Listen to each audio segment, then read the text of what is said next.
If you stand on the ice, you're like a stain on a canvas, right? The sea ice is essentially flat. There's no place to hide.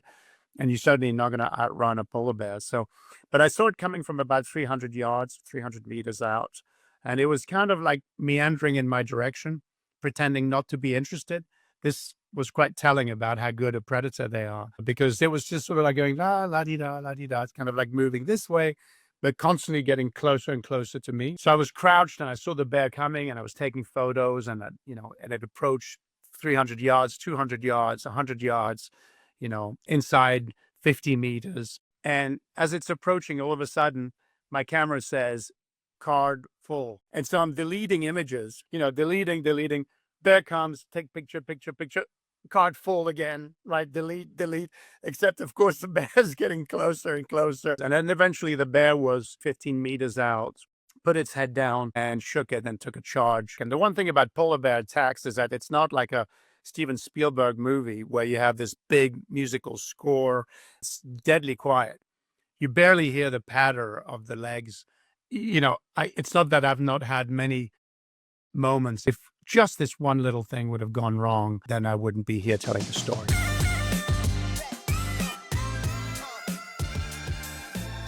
Welcome back, all of you, to Vallerret's Creative Outsiders, where you can listen to the radical stories from behind the lens. I'm Lukas Riedl, and joining me as always is Vallerret co-founder Carl Vanderboom. Carl, how are you doing today? I'm good, buddy. I'm looking forward to this one. We're going deep into the Arctic. Yeah. Hearing some stories.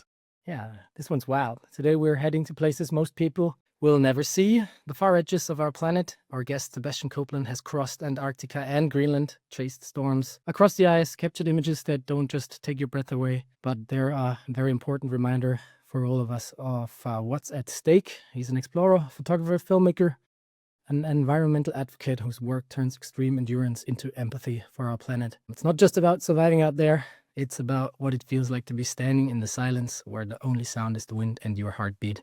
Sebastian, how are you doing? I'm really great. I'm so happy to be here with you guys, and just a deep dive into the nature of that work that you've just described. So just as a quick sum up, how often have you visited all the poles of our planet? Yes, so I came back last summer from Greenland, and I think that was my 27th polar mission. All right. That's some 27. 27. Yeah. That's not so bad. And I did them all in 1 year. I don't think so. I've seen you in different shapes of your life, because I would totally recommend everyone out there to watch all the films, videos, documentaries that are out there about Sebastian. It's always very inspiring. But with all that time out there in the cold, is there one specific moment that you will never forget? I mean, it depends how much time you have, because that would be a long list. It's really difficult to single out one moment. I would sort of break it into 2 or 3, but the first one, the most unforgettable without any doubt, is any time you spend on the Arctic Sea, on the sea ice. And so I've reached the North Pole on skis, and I did another attempt which was aborted, and then I spent other times there. And just the hyperdynamic nature of that environment, its antagonism to human life, its ability to really break you down, really down to the studs before it starts to build you back up again, which is one of the many dimensions of traveling in these challenging environments, whether it's the mountains or, in my case, mostly the polar regions. It's the journey that happens internally as much as it is the one that happens around you. And there's no harsher environment, in my opinion, than the Arctic Sea on the way to the North Pole. So that would be one. But I think, the one that sort of definitely gets you the Kodak moments is anytime you have an interaction with a polar bear. And I've had quite a few of those, and generally I've been alone. So it adds another level of intimacy with that relationship. And polar bears are obviously the apex predator on the one hand, and the dominant species of the Arctic as well. And that you're in the company of something that is just much more powerful than you are. And I don't mean just nature, but I mean this biology, which is this perfect specimen of a predator, or the polar bear. And most of the time, they won't be looking to be playing thumb wars with you. They're more interested in other things that creates an interesting dynamic. They look like a creature you just want to go and hug, though. Yeah, it's the biggest like marketing misnomer, right? Yeah. Is it like that up close, or are you just real scared? Okay, so that's a really great question, Carl. And the reality is the first thing that you realize when you're in the company of a polar bear is how enormous they are. Because for obvious reasons, you generally don't see a lot of photos of humans sort of chumming it up with a polar bear, right? Mm. And the reality is like the rump or the butt or the bum of a polar bear is, I'm 192 and it's around eye level. That's just the butt, right? Just in height. And of course, when they rear up on their hinds, they reach over 3 meters, sometimes 310, 320, and these are beasts of a specimen, right? Really, really large and quite intimidating. And so that's really the first thing. With that said, you're absolutely right. They're quite cute. I mean, unless they're sort of showing you their fangs and they're acting aggressive, which typically means they will put their head down, shake it before they charge, and then now you're in for a Hollywood moment. But for sure, that's a relationship that leaves a lot of memories. In the moment, you're generally moving on adrenaline, so you're not thinking the way that you would as we're, shooting the shit like this between us girls. When you're, with a polar bear, you're just everything is instinctive. Even, by the way, taking photos when they're much closer than should be prescribed by an insurance policy. They keep you on edge, but somehow I'm still around. So I guess I did some of the right things, and I've never had to kill a polar bear, so it's been good for them too. But it's not that I've not had many moments in bed when the lights are down, all of a sudden sort of shaking myself with cold sweats, wondering if just this one little thing would have gone wrong, which could absolutely have happened, then I wouldn't be here telling the story. I got two questions for you. Lucas, I'm just going to jump in with my own That's totally what we're curiosity. You talk about the poles. Are you talking about going like to the very pole? Is that the goal, or you mean like just in the Arctic region? Well, my first trip to the pole was reaching the North Pole. And incidentally, I've also been at the South Pole a few times. Unfortunately, the North Pole, I was hoping to do it a second time, and I had to abort that second mission. But yeah, going right to the nodal point of our planet, that essentially, if you run a stick through the North and the South Pole, then the Earth essentially spins on that axis. And the North Pole, if I'm definitely mistaken, but it's not like on a mountaintop or anything, is it? It's like in the middle of a flat. It's at the ocean. It's just basically. It's in the ocean. It's the middle, literally the middle of the ocean. If you look at the Arctic versus Antarctica, Antarctica is a major landmass. In fact, it's a continent, the seventh continent, and the Arctic Sea is mostly an ocean surrounded by continents. So one is a continent surrounded by oceans, and the other one is an ocean surrounded by the continent. And in the middle of that ocean is 90 degrees latitude north, and that's the North Pole. Gotcha. Okay, next question on the polar bears. You say your interactions have been mostly when you're by yourself. What about when you're sleeping? Like, are you sleeping by yourself? How are you like not getting eaten by a bear in your sleep? Yeah, great question. So if you're in a area where there's a lot of bear activity, and there's some regions in the Arctic, one area called Bear Alley, and that, it's all in the name, right? You get the idea that you should probably think about protection if you're in Bear Alley, high concentration of bears. And so I have a perimeter. So it's basically you put ski poles around the tent, and there's a line that you assign to each pole. Each line is attached to a spring-loaded detonator, if you will. So basically you have a cartridge with a blank, and it's spring-loaded, and the string, if there's any bit of action on the string, hopefully at the very least, it releases the pin that sets off the charge, and the charge gives you a fair warning that you're in the company of somebody who's going to be scared by the explosion, which buys you a little bit. That said, that's smart. I've seen those. That said, I've spent my fair share of nights going, I'm too cold and too tired to set up the perimeter, and fuck it. I wouldn't prescribe it, but one of my partners on a mission, him and his sister, Eric and Sarah McNair, they were crossing the Northwest Passage, which gets you to, within that Bear Alley configuration. And they were attacked in the tent while they were sleeping. And so the bear was essentially collapsed the tent and was kind of looking for the crunchy bit in the middle. And they were in the sleeping bags. And what happens, as with a tent, and this was a Hilleberg tent, the Chiron, which has, the inner chamber, and there's a zipper that gets you to basically you have two zippers to get out. Right? You have the vestibule when you come in, and then you've got the second zipper for the inner chamber of the tent. And so when the tent is collapsed, finding zippers is not as simple. And the other thing is, when you have a weapon, which is imperative in the Arctic, you'd have to be on a suicide mission to travel without one. You always keep the weapon outside the tent to keep it thermically adjusted to the cold, so no condensation builds inside the weapon while you're inside, which would then freeze and eventually potentially could freeze the action. So you always keep the weapon loaded with the safety off just outside the vestibule. For that, of course, you need to access the zipper to get you to the vestibule. And in this case, the tent had been collapsed over the weapon. And so you can imagine what a tent that's normally like this looks like if it's collapsed like this and the weapon is under there. And you're not only trying to find the zippers and get yourself out of that tent, but all the while this is happening, a bear's trying to munch on your sister.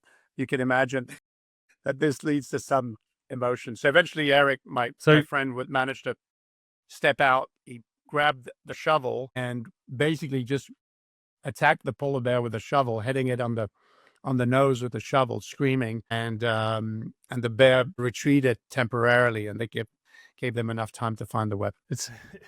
I've got no words for Speechless. that. Everyone's speechless. We're still it's hard to processing the consume. story. You're just like, It's hectic. how would you deal with that? Yeah, tell me about Crazy. it. Yeah.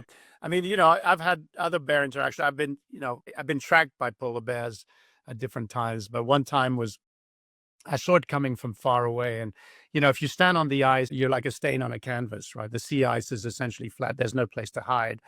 And you're certainly not going to outrun a polar bear. But I saw it coming from about 300 meters out. And it was kind of like meandering in my direction, pretending not to be interested. This was quite telling about how good a predator they are, because it was just sort of like going, la, la, di, da, la, di, da. It's kind of like moving this way, but constantly getting closer and closer to me, right? And so, I was just photographing a seal that was in a little sort of melted area. So I was crouched and I saw the bear coming and I was taking photos, and it approached 300 yards, 200 yards, 100 yards, inside 50 meters. And, took the safety off the weapon, and I was taking pictures. And all the while this happened, and this is a true story, I shit you not, I'm taking photos of this bear approaching. And as it's approaching, all of a sudden, my camera says, card full. So the bear is approaching, my card is full. And so I'm deleting images, looking at this. Oh, do I keep this? No, do I delete? You know how it is. You don't want to be editing on the flies, deleting. Bear comes, take picture, card full again, right? Delete. Except, of course, the bear's getting closer and closer. You've got your weapon here. I had my plan B, which is a bear spray. Took the safety of that just in case there was a problem with the weapon, and taking pictures. And then eventually the bear was essentially 15 meters out, put its head down and shook it and took a charge. And I opened up in front of it, created a big explosion, which stopped it in its track. And the one thing about polar bear attacks is that it's not like a Steven Spielberg movie where you have this big musical score and, you feel like this cavalry is coming at you. It's deadly quiet. You barely hear the patter of the legs, and it's certainly not doing, it's just basically coming at you quite fast. And so anyway, stopped it, reloaded. Of course, this was a bolt action rifle, which, if you know anything. Are you shooting blanks? Like, no, just I'm for the shooting noise, live or are you shooting rounds. actual- These were 30-06 bullets. Sometimes I have a shotgun, but in this case, I had a bolt action, which is, if I'm alone, sometimes it's better because you can shoot from far with a better shot, in case you're in trouble. And in this case, that you can aim in front of it, at least, so it creates action. You wouldn't want to do that with the shotgun. And so one charge, second charge, same thing. Third, and I'm reloading. This is bolt action, which you don't want to jam the round in the chamber, right? Which can happen if you're not careful, because this is like, the old school stuff. And so yeah, I'm super careful not to, because now the bear is essentially about between 4 and 5 meters away, and they charge at 35 kilometers an hour, right? So it's a 35 miles, I think, actually, and so it's a super quick charge. At 3-4 meters, you have no chance. And the bear started circling around me because it'd never seen a human, never encountered this type of dynamic, and thinking that maybe from a different angle it might have a better shot at me. And I was aiming really to take this bear down at this point. And as it's moving towards me, not charging, but so curious, coming towards me, I lowered the weapon. I saw a puddle in front of it. It was in early spring, so we just had a little warming spell. And I shot in the puddle. The water exploded in its face. And that was the convincing round that eventually walked away from me. That's, again, I'm just trying to process everything. What an experience. What I think's real cool is doing all that, like you have it in case you need it to protect your own life, but to do all the measures that you can actually just scare the bear away, and it's really the last resort to like save yourself if you have to kill it, I guess, or shoot at it. Yeah, I mean, look, obviously in my line of work and for, the sort of philosophical alignments that, that defines my work, shooting a polar bear is pretty counterculture. It's not my idea of a good time. Aside from the fact that it's a serious, you have to take this very seriously. On the one hand, that definitive quotas in different regions of both Canada, Greenland, Russia. And so certain regions have very specific quotas. And if you were to kill a bear, for futile means, then there's a severe penalty for it. In Canada at the time, the penalty was $35,000 Canadian dollars at the time. So you'd have to prove that it was actually a threat. And so that's one thing. The other thing, of course, is that I'm there advocating for the balanced, biosphere and balanced biodiversity in these regions. So to kill a polar bear doesn't really fit so well with my narrative. Yeah, and you're going in there to capture them in terms of a photograph and a document, and you're going into their playground, really. So to walk away having killed one, to be a huge disaster, essentially. The judges would be sure to notice that. Yeah. Last question. How did the photos turn out?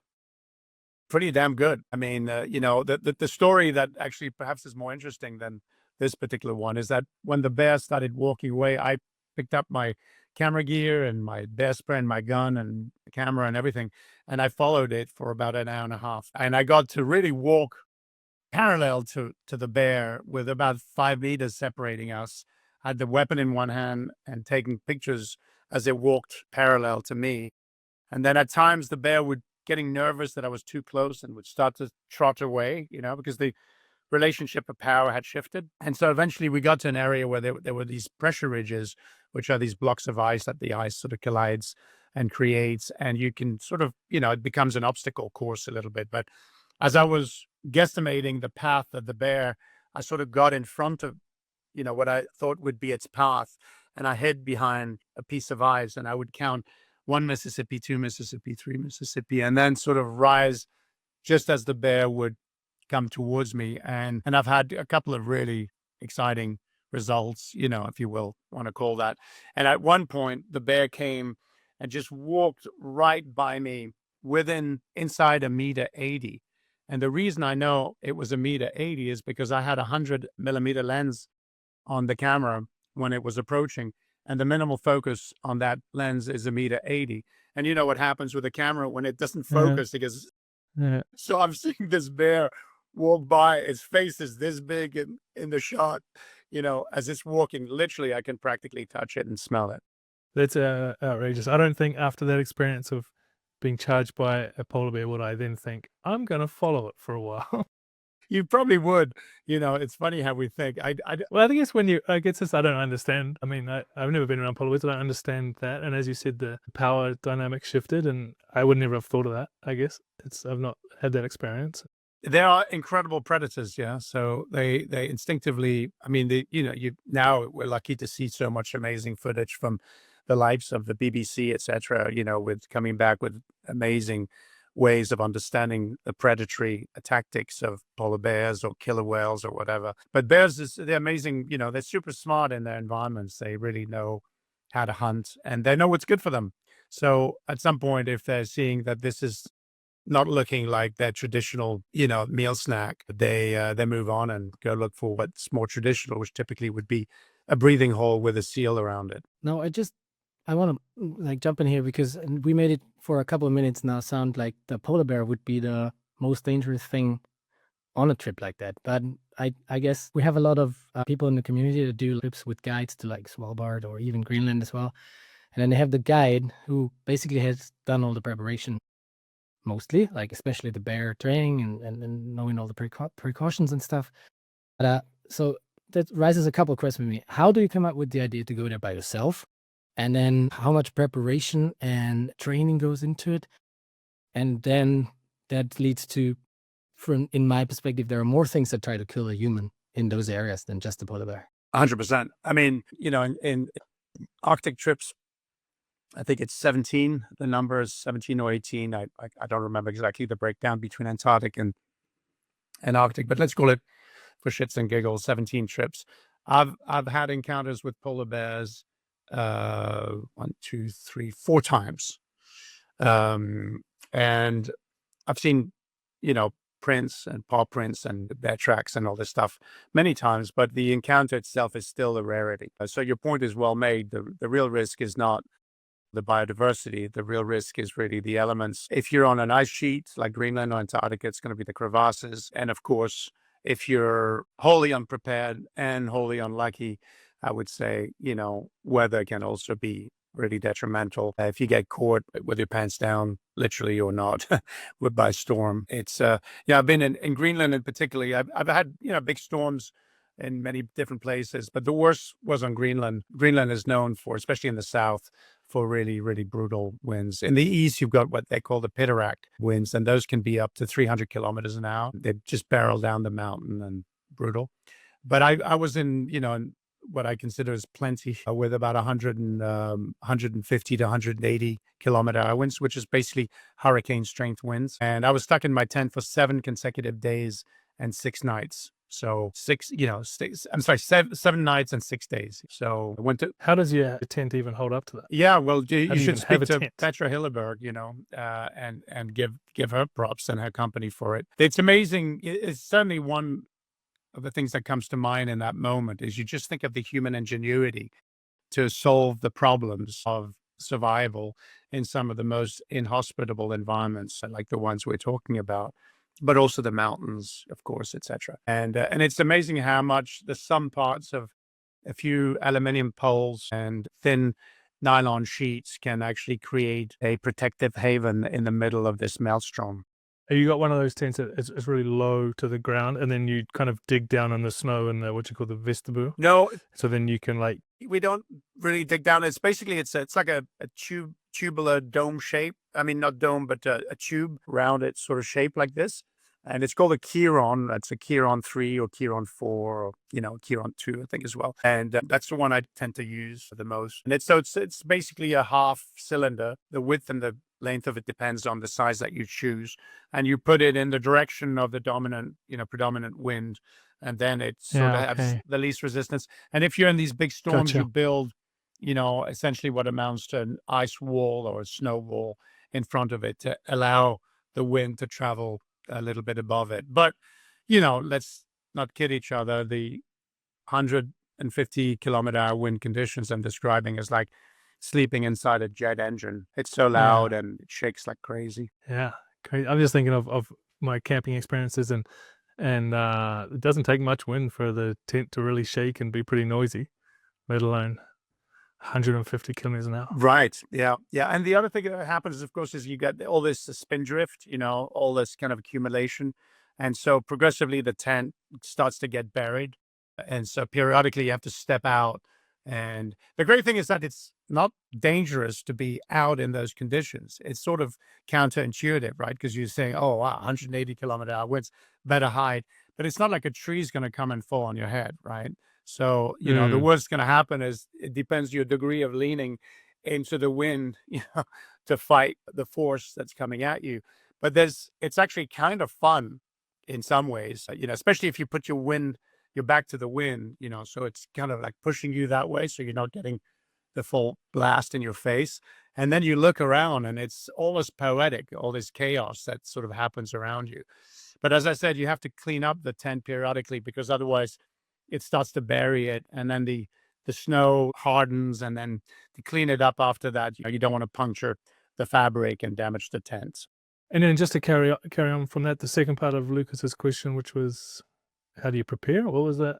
Yeah, it's like we know you know what you're doing nowadays, but at some point you must have been coming up with the idea, I want to do this by myself, and figure out what you all need to do to be able to do so. So how did you come up with the idea, and what was necessary to get it done? Great question. Yeah. So the seed for me was planted from childhood. At 12, I pretty much knew I wanted to be a polar explorer. And that was from basically reading books. I was very introspective when I grew up. I had an absent dad and grew up with a single mom and an older sister. And I sort of buried myself in adventure tales, mountaineering, but also things like Kon-Tiki, Jules Verne. But mostly the one that really stuck with me was Jack London. And Jack London was the author for Call of the Wild or Wildfang. He was super enamored with the Arctic region and told great stories that made nature a centerpiece of his stories, and such like a character even. And so I was really taken with that, and from reading then biographies of the likes of Shackleton and Captain Scott and Amundsen, obviously, and especially my hero Nansen, I really got to dream a lot and think this is what I want to do. So I'm half French, half English, and we moved to America to New York City when I was 15 with my mom. So I grew up in Paris, London, New York, and those are not exactly what you'd call ground zero for polar work. And so I was lucky to be a good athlete through all my school years. I was a competitive athlete in mid-distance running. I played competitive tennis, and especially my father was a sailor. And although we didn't spend a lot of time together, I got on the water at 3 sailing, and I was a waterman from the time I was really very young. And then my mom took me skiing when I was 3 as well. So I got to be on boards pretty early on as well. So mountains and the ocean and adventure in that respect was always good. I pursued mountain pretty fervently when I was in college, and before that, even rock climbing and mountaineering. And then it was always, when can I get myself to the pole? And so that singular sort of, desire and purpose was eventually realized. And by then I was a photographer because I studied science and eventually switched gear, and because I studied many, many different things. I had 2 degrees, but I studied natural sciences, geology first, glaciology. Actually, I started in astronomy, but the math was above my pay grade. So I switched to geology and then glaciology. And then I was thinking, okay, glaciology, or not that I took my degree there, but I thought, okay, this would probably be good for me as a base for that kind of work. But then I was a decent photographer. My grandparents lived in South Africa, in Swaziland, and I traveled to Swaziland when I was 11, taking photos of wildlife and stuff. And so photography became a traveling companion. And as I said before, I was super introspective growing up, and the camera was really a great mode of expression for me. I carried that into college, and then whilst I was in college, I was shooting essentially little job but professional, making money. And since I didn't have a lot of money, this was really welcome. And then whilst I was in college, the job started to get more interesting. And, this is many moons ago, because today I don't know if it would happen that way necessarily, but I got to start to shoot professionally right out of college. And instead of going for, higher level PhD, I ended up cutting out and being a photographer. And long story short, the plan was always for me to figure out how could I justify making a living doing this kind of work whilst abiding by my own personal philosophies about the environment. And the combination of these threes would be like the column of my house. And that's how I was able to conduit that into justifying the high cost, high energy, high commitments to polar travel. What was the attraction to the poles? What brought you then? Initially, it candidly was just the adventure part, yeah. But from college and especially after college, it was privy. I had one of my professors, actually a guy who became a good friend, and he was head of climatology at Stanford University in California. I went to school in California, and he was a mentor. And in fact, through him, I was educated. I joined an environmental organization because initially I was all about protecting the whales and deforestation issues and whatnot. So, nature was always embedded. And then I started to sort of think, how can I just bring the ice? And lo and behold, of course, the ice became ground zero for climate change, and understanding of the dynamics there and its systemic and feedback influences around the world became more known. So for me, in the mid-90s, I was already quite committed to the notion of the philosophical alignment of climate with what I would think would be a good purpose for me. And so now, can you just give us a brief outline of the work you do through photography that helps to share that message? Yeah. So, simply put, I would say that, the core of my work is really to amplify nature's voice. I'm certainly neither the best photographer, nor the best communicator, nor the best explorer in the world, but the combination of those three disciplines I do at a pretty high level, which places me with a solid understanding of the science and the ability to distill complex mechanisms into more sort of civilian or layman terms. And so, that I work with a lot of scientists. I'm not a scientist myself. As I said, I never pursued, the PhD in the end, but I've been very, very committed to the science for the last 35 years of my life. And, I belong to the International Glaciology Society. I read papers, I attend conferences, I speak at conferences, and especially I'm privileged to be, connected to some of my heroes in my field in glaciology. So that's not only do I do projects with them where I get to essentially, lead the missions or co-lead them. I have, one of my partners is Ted Scambos, who's one of the world's most prominent glaciologists. And, we've got a few projects that we're working on. We've done some in the past, and we're close friends. And so, what I try to do now mostly, I've done a variety of different things. I used to work with Red Bull as an athlete, and I did missions that were based on the laurels, if you will. I got a few records here and there, and distances and blah blah blah. A very inside the bubble kind of shit. But it's not like you're gonna make headlines with those records. But for things like Red Bull, it's important. And for me, when I was younger, it seemed to matter more than it does today. But I've done basically 12,000 kilometers on skis in the polar regions, and 2/3 of it alone. And in answer to your question earlier, Lucas, how do you prepare? You build on precedents, right? And I think it's the same with every discipline in life. Don't think you're going to reinvent the wheel by yourself. Save yourself some time, figure out the people who do it very well, and ask questions, and align yourself with people you admire. And if any, luck prevails, try to get close to them. You'll learn, and you'll save yourself a lot of headaches. Now, just for people in our community that look to go for a trip, like even a guided tour to a cold regions like that, no matter where it's gonna be. Do you have any, tricks how to prepare your body and especially your mind? I guess like it's hard to get used to if you come from, I don't know, let's say Spain, and you're planning to go to the North Pole. It's a pretty hard change in environment. Is there anything you can do to prepare mentally as well as like physically? Well, physically, yes and no. I think that baseline is always, it's worth mentioning, but it's not key, but it's imperative nonetheless, So baseline training is endurance, and yeah, you've got to have that. 80% of the challenges in the polar regions happen, between here and here. So it's going to be right in there that it matters. So to be physically in shape is important. To be mentally prepared for hardship is more important. And when it comes to motivation, action follows intention. If you put the intention out there, if you're motivated with the right intention, then invariably you will find a path. and each path is individual. Nobody will go along, that route in the same way. In my case, it was basically just persistence, continuing to do the research, and luckily these days we have access to so much more in terms of information than I did when I sort of made my way into that space. So you can dig in and get all the knowledge that you need. Hell, I mean, I haven't done it, but I'm sure if you ask ChatGPT, not that I recommend it, but I'm sure you'll get some pretty sound advice.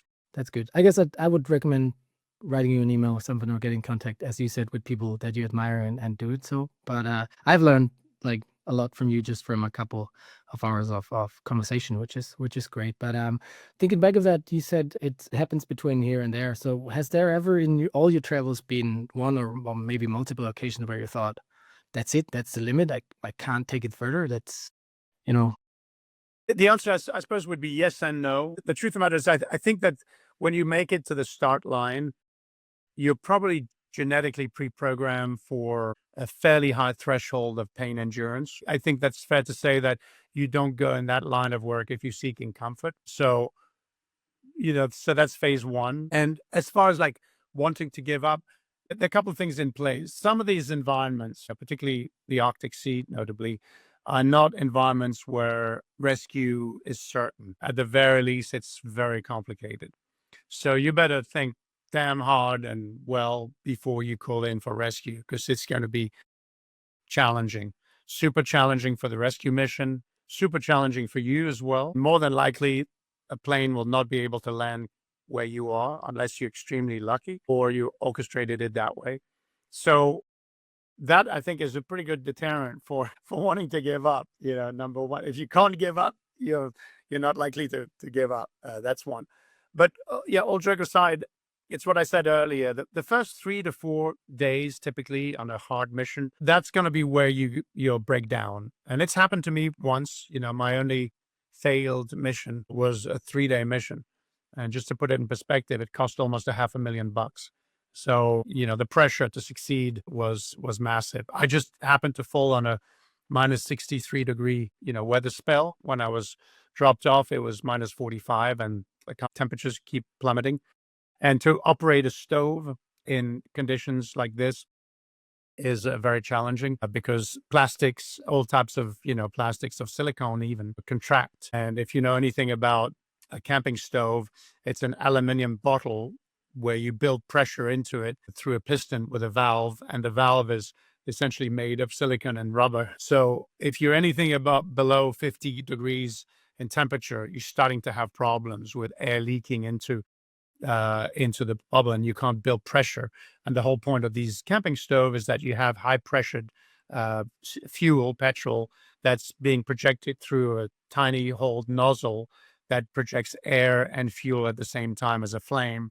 And that's what generates that blue, high intensity flame that enables you to melt water, which enables you to make food. So to make a long story short, in 63-degree weather, that plastic shrivels up. You can't get a flame. You can't make food. And while I was trying to fix it, you can't work with mittens when you do it.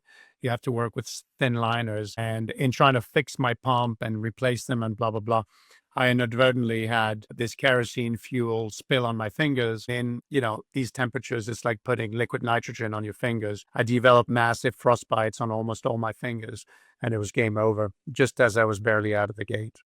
But then you're still out there, so the hard decision is to cancel your mission, but then you also have to get back still with all that happening. It's look, that was 2017.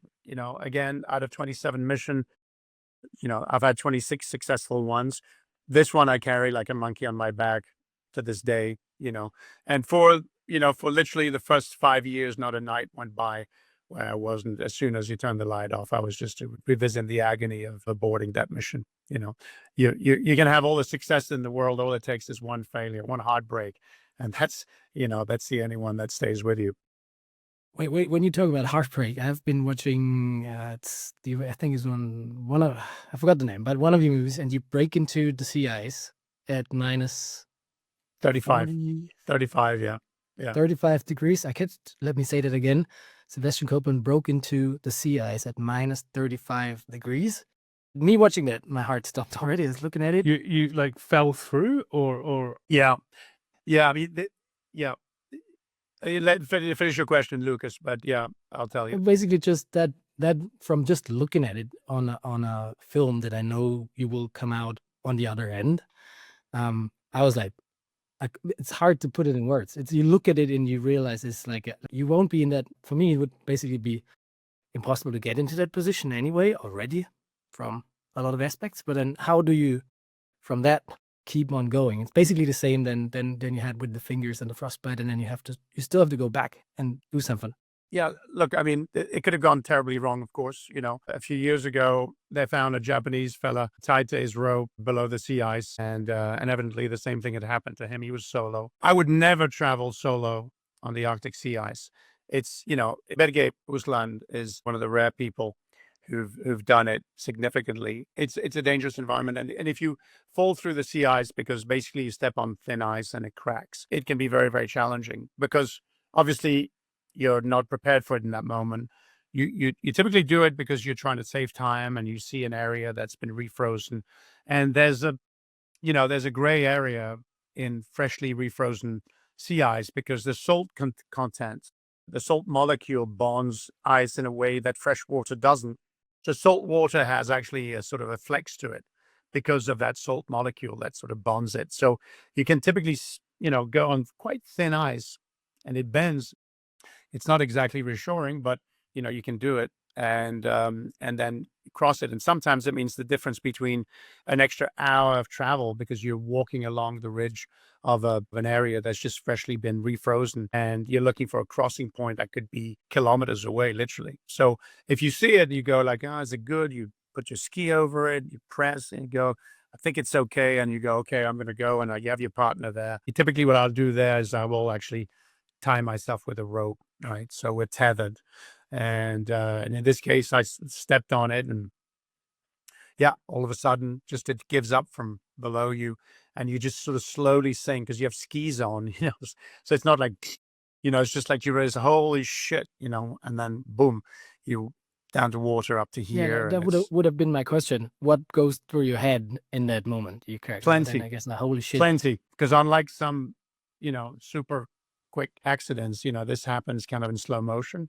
So you have plenty of time to just go like, what the fuck, and by then you've got skis on, of course, so you can't just step back because you're now in water. But luckily I had, generally when I do this, and now I have a whole system. Since that day, I designed a boot, like just a sole, basically a plastic sole that is very quick to release, and I can put that sole even on my dry suit. And so if I'm crossing an area like this, I sort of have a very quick way of releasing my skis, because that becomes a bit of that liability.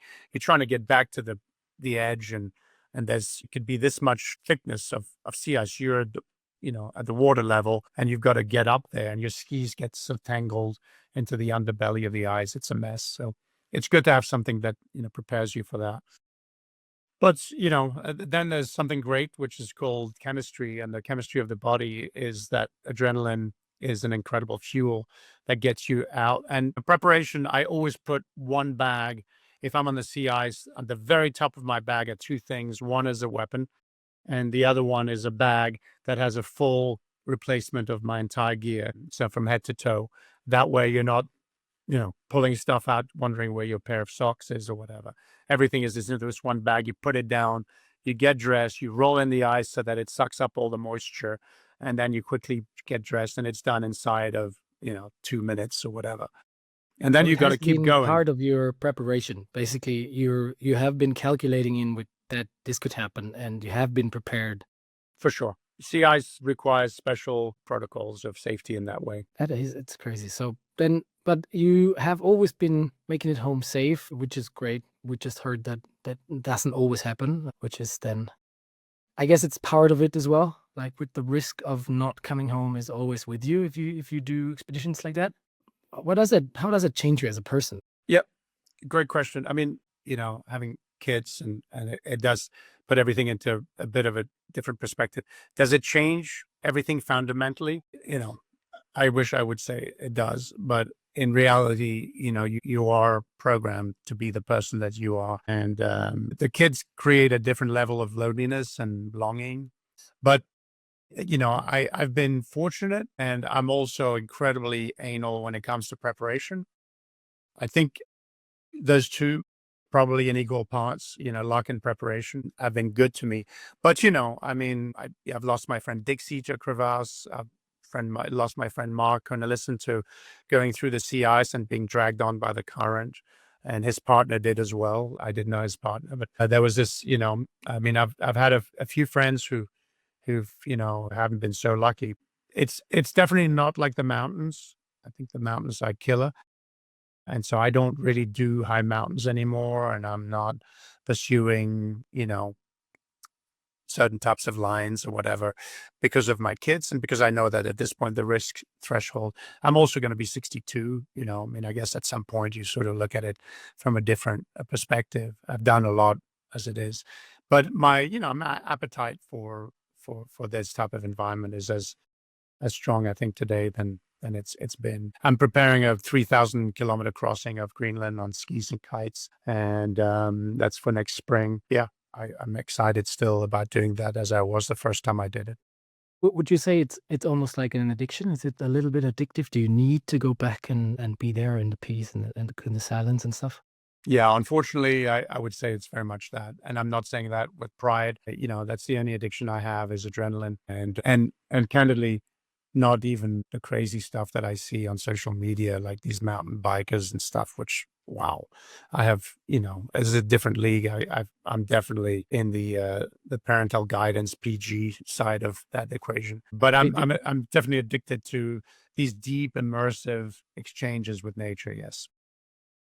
Could you say, I guess, from, when you say like the mountain bikers and all the crazy, what I call action sports and stuff, it's more like a quick, strong fix that you have to get over and over again, while comparing what you do, it seems more like a long, soft, kind of. Sufferfest. Yeah. That's exactly right. It's like it's all happening in slow motion. I mean, not if you're kiting. Kiting is obviously pretty kinetic, but it generally happens, fairly fastidiously, laboriously. You're pulling a heavy sledge. If you have to go uphill, it's brutal. It's like pushing a car uphill, and it's measured in your ability to withstand as much pain as you can throw at yourself, basically, or nature can throw at you. And generally, a lot of the pleasure is measured after the fact. If I can be completely candid and honest about it, you're not always and rarely appreciating the experience that you're having while you're doing it. It typically happens when you come back, and this is where photography or filmmaking is so valuable, because I do it selfishly, primarily just for myself, because I get to relive my missions with a very nice warm cup of tea and sitting from the comfort of my computer screens, and I get to relive that and go like, wow, you were there, and I'm just as in awe of it as my friends who look at it and just go like, wow, you were there. And it's just like, I guess so. It looks like it was me. It is great, and you're using those stories and photos and stuff for a very good cause nowadays. You've advocating heavily for climate protection and all that. Can you just sum it up quickly how that evolved? Was it always there, or did it turn up over time while going back there, the places, and seeing the change? No, it was always there. I would say that perhaps even more accurately, it was actually the initial spark that enabled me to put this into action. The desire was initially just adventure when I was younger. I was not aware of, a systemic crisis, but I had a career as a commercial shooter, as a photographer. And it was lucrative. I was making good money doing it, but it was always hollow for me because my heart was always in science and outdoors and sports. And the question was, how do you justify leaving, lucrative employment, or at least something that sustains you, and go into something completely unknown where you have absolutely no idea how you're going to make a living doing it and whether that's even sustainable, period, to do. And the trigger for me was definitely the bigger picture, not the smaller picture, which would have been me. But going like, I have a high tolerance for pain. I can endure, extreme cold and make that a badge of honor. I can, I'm good at endurance. So if I can put this at the service of this greater cause, then maybe I'll find, a platform that's viable. And then photography, of course, was a great conduit to capitalize on these experiences and be able to convey them, share them, and transfer all those experiences into something tangible, like an image or like film. So then, for all the stories that you have brought from all the areas, I guess everyone is a little scared, or a lot of people are a little scared of how climate change can be seen, especially in those kind of areas.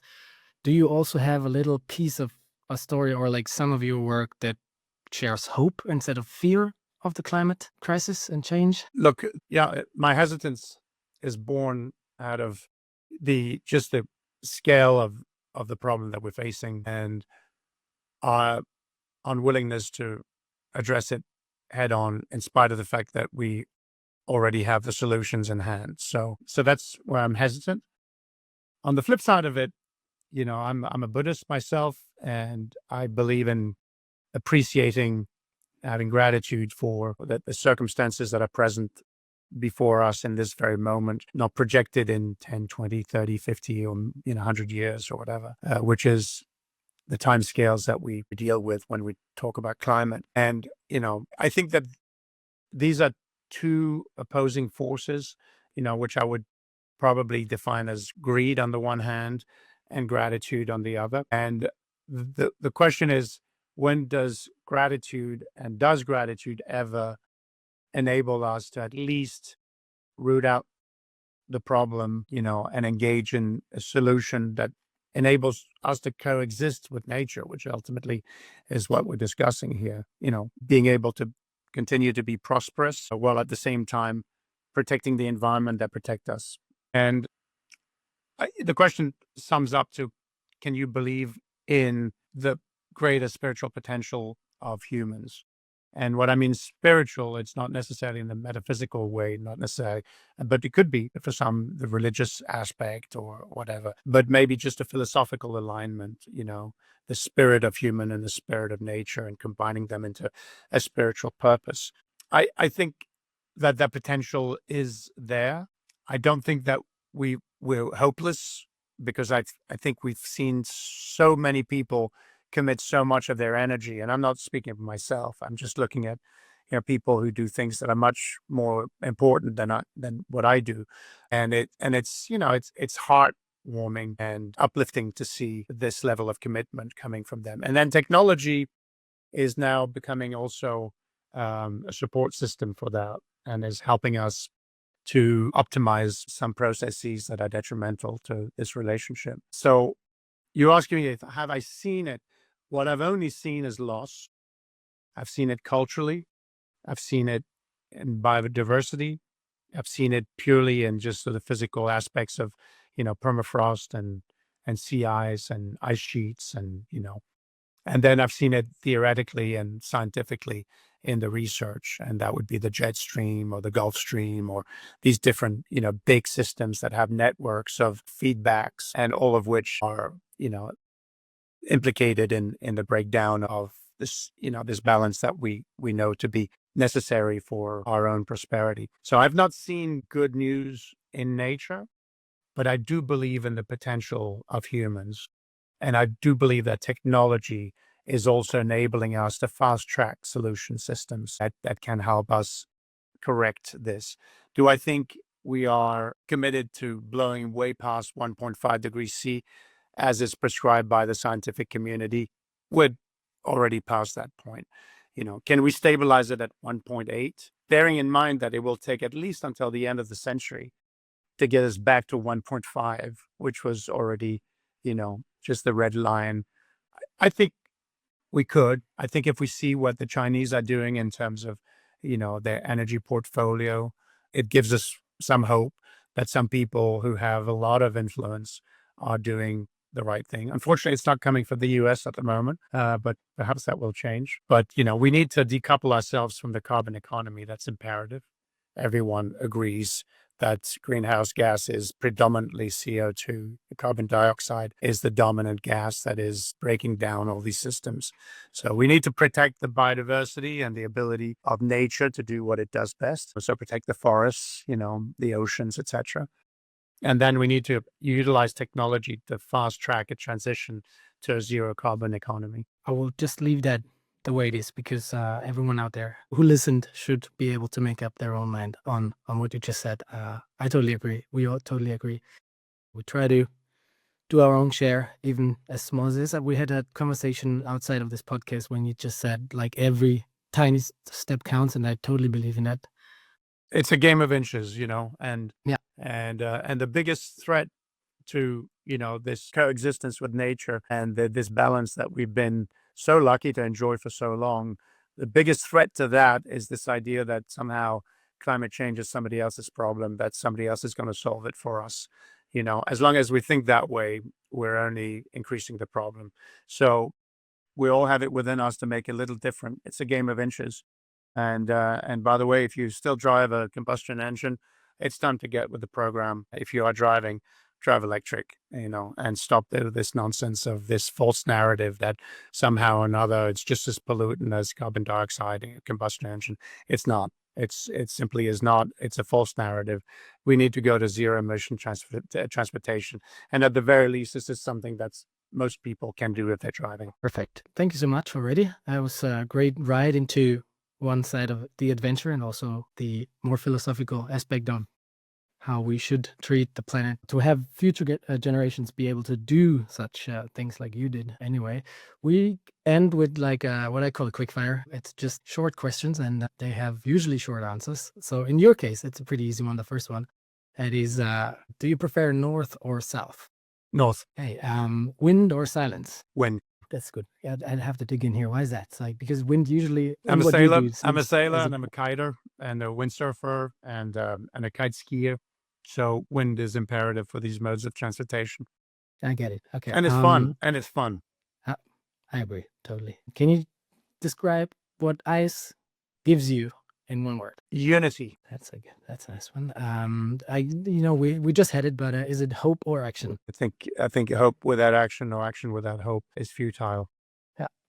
And then, is there a place that has changed you and why? Absolutely. The high north, mostly because it's got culture and biodiversity at a level that the South doesn't. I mean, the South coastally, of course, teems with life, but I'm talking about being on the ice sheet itself, and those are deserts, so you won't even see a bird there. So the North, for me, it's culture because I've been close to the Inuit populations, and I'm doing a sort of cross-disciplinary project on the impact of outside influences on them. And then the biodiversity, which is rare, but it's there. And whether it's the bears or the narwhals or the walrus or the seals or, the caribou and the list goes on, the Arctic fox, Arctic hare, etc. There's all of a sudden always little surprises that pop up. Perfect. All right. I know we could keep on talking like that for hours. Yeah. I also totally recommend to always check out one of Sebastian's speaking appointments, whatever it is on fairs, with the sponsors everywhere. Just go because it's a great story, and to see the pictures of Sebastian to what he can tell is an amazing experience. Thanks so much for tuning in. Thank you, Sebastian, for sharing a few of those stories with us. Is there anything project we can follow you in the future? What's the next thing that's going on? Well, I mean, first of all, I would recommend following on Instagram at Copeland Adventures. Then that's probably the best way to stay up with things because I've got a couple of websites. There's S Copeland Fine Art. You can see my photos there. scopelandfinearts.com, and then sebastiancopeland.com, which is probably the base. But I'm doing a project right now on documenting the fledgling glaciers of the Engadine in the Upper Engadine in Switzerland. It's interesting and beautiful. But I'm going to do this expedition across Greenland next spring. And then I've got 2 important scientific projects in Antarctica, which I'm hoping to get off the ground for the 2026-27 Antarctic season. So, yeah, a pretty full plate of stuff. It's never stopping. That is my impression I got of you, is like it goes on and on. It will never stop, at least in the near future. That's right. Whether that's a blessing or a curse, I guess, it's you'd have to ask my wife. For an outsider like me, or for us all out here watching it, it's a blessing, that's for sure. Yeah. Thank you. I appreciate that. I hope everyone out there enjoyed it. If that chat sparked something in you, make sure to share it with friends. Subscribe wherever you're listening. Check out Sebastian's work. Thank you so much for becoming a Vallerret outsider and for rocking our gear out there in I love it. those things. Yeah. Thanks for that. Tuning in to Vallerret's Creative Outsiders. Until next time, stay cool, or in our case, stay warm. Thank you very much, Lucas. Yeah. Until next time, buddy. Be well.